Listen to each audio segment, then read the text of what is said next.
Welcome to another episode of Journeying Through the Bible. And as we continue, we just want to first of all thank God for His Word and ask Him to actually be with us as we study today. And so without much further ado, let's pray.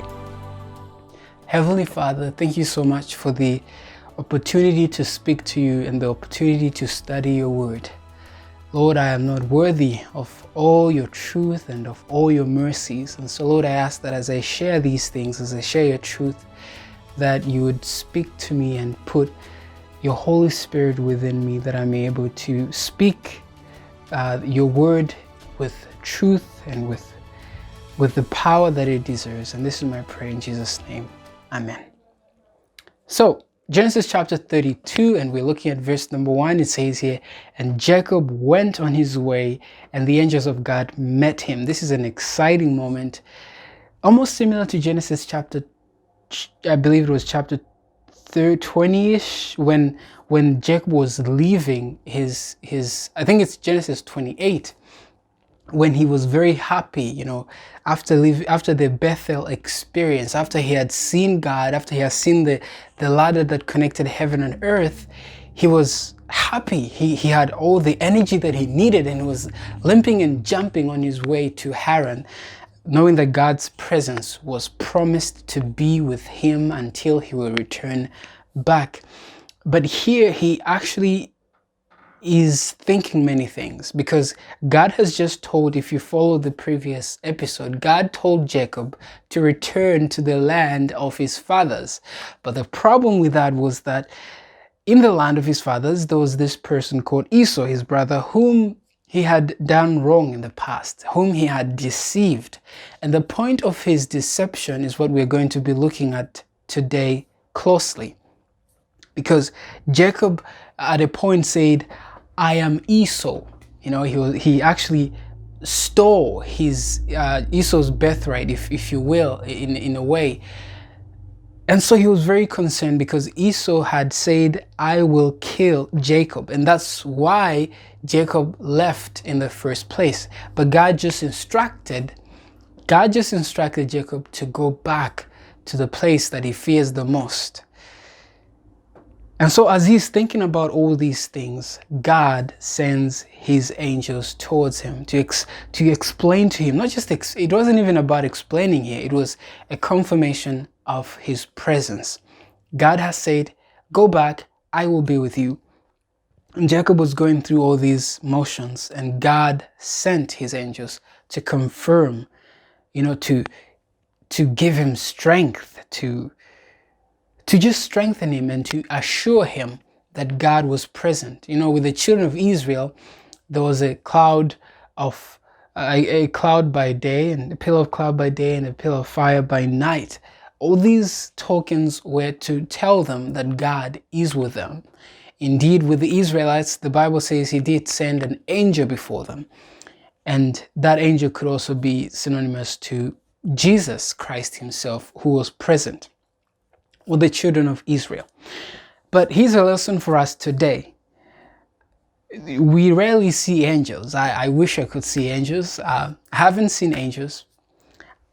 Not sure why. If you know why we can't see angels now, do share that in the comments, but make sure you quote the scriptures. But in any case, God only sent his angels to Jacob because he was on his way. Not on his way like his own way, like it says in Isaiah, all we have gone astray. Everyone has turned to his own way. And then it says, "But the Lord has laid on him the iniquity of us all." Not that type of in his way, because this is not his own way. It's God's way, because God just told him to go to a particular place. So he was on this way, but this way is that blessed way found in Psalms chapter 1. "Blessed is the man who walks not in the counsels of the ungodly, nor stands in the way of sinners, nor sits in the seat of the scornful, but his delight is in the law of the Lord, and in it doth he meditate day and night."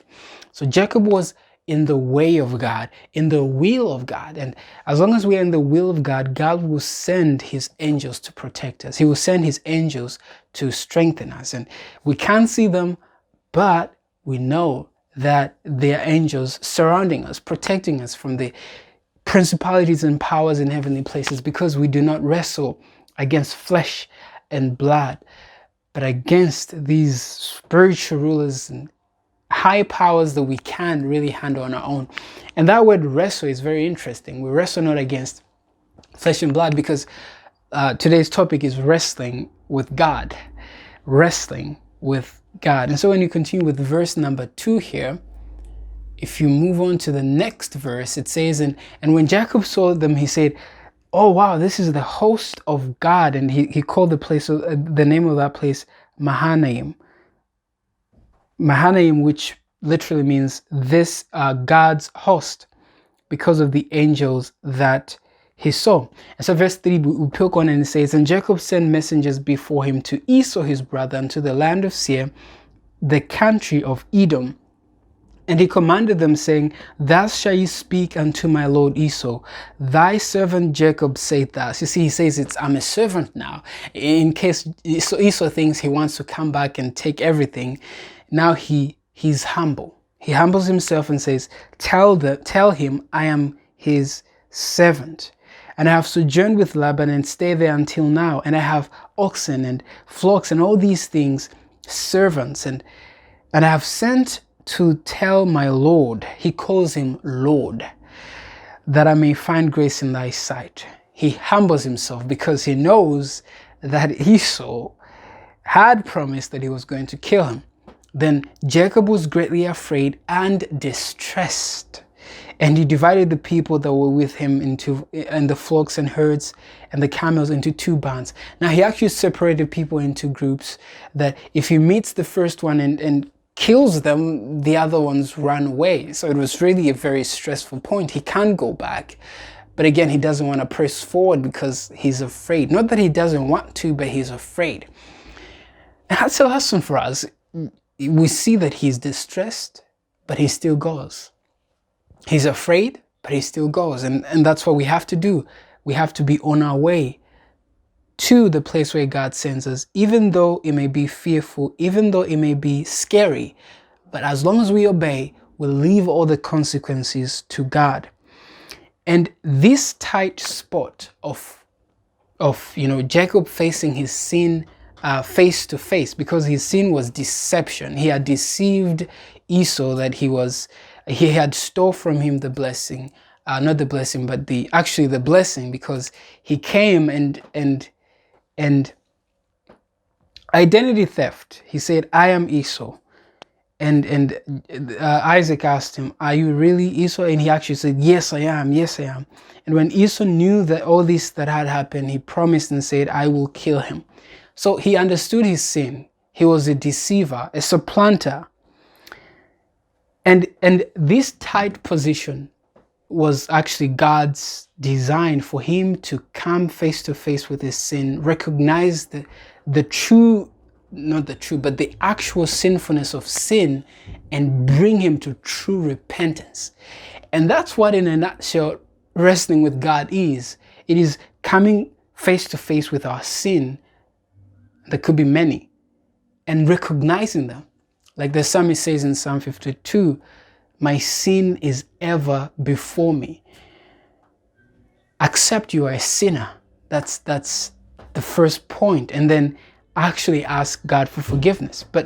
And that's what we see happening in verse number 9. And it said, and Jacob said, O God of my father Abraham, and God of my father Isaac, the Lord which sayest unto me, return unto thy country and to thy kindred, and I will deal with thee.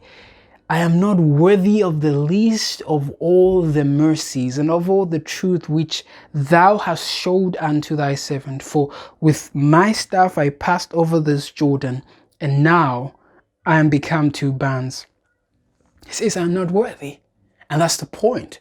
We think that Jacob is so worthy. I mean, he's successful. God has blessed him and all these things. But he says, I'm not worthy. You have to reach a point where you say, I am not worthy. Because if you think you are worthy, then you are not worthy of anything that God gives, because we are not worthy of anything. Everything that God gives is because we can't have it of our own strength, of our own power. But Jacob prays a specific prayer and says, "Deliver me, I pray thee, from the hand of my brother, from the hand of Esau, for I fear him, lest he will come and smite me and the mother with the children."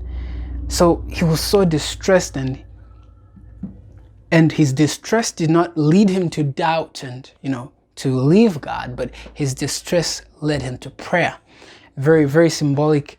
I mean, not just symbolic, but a very, very important lesson for all of us is that when we are distressed, stressed, which will happen, by the way, it should drive us to God. And we should give all our burdens to God, and God will truly answer us. If you continue reading the story, we see that verse 12, "And thou sayest, I will surely do thee good and make thy seed as the sand of the sea." So he reminds God of the promises he made. But verse 13, moving down, is very interesting. It says, verse 13, "And he lodged there that same night, and took of that which came to his hand a present for Esau his brother." 14, 200 she-goats, 20 he-goats, 200 ewes, and 20 rams. Many things that, he had. He was successful, but he had a problem that he had to face. So success doesn't always cover everything. You need to pray and ask God to have a holistic success. But if you continue verse number 22, that's where the wrestling actually happens. And it says, 22 says, "And he rose up that night and took his 2 wives and his 2 women servants and his 11 sons and passed over the ford Jabbok. And he took them and sent them over the brook and sent them over that he had." Verse 24, "And Jacob was left alone." Alone. That's a key word. Wrestling with God, you must be alone with God, the two of you. "And there wrestled a man with him until the breaking of the day. And when he saw that he prevailed not against him, he touched the hollow of his thigh, and the hollow of Jacob's thigh was out of joint, and as he wrestled with him." Verse 26, "And he said, Let me go, for the day breaks. And he said, I will not let thee go, except thou bless me. And he said unto him, What is thy name?" And this was like a very interesting question. What is your name? Going back to Genesis, to the point when Isaac asked him, "Who are you?" right? It's almost like echoing, what is your name really, right? Because what Jacob did, he was double-minded, if you will. He had 2 names. He was Jacob, but he also played Esau. His voice was like Jacob, but his hands, his works, his thoughts, his thinking was like Esau. And so he's wrestling with God, Jesus Christ himself, and Jesus wants to remedy that. He doesn't want you to continue being double-minded. And so he asked him one more time, "What is your name?"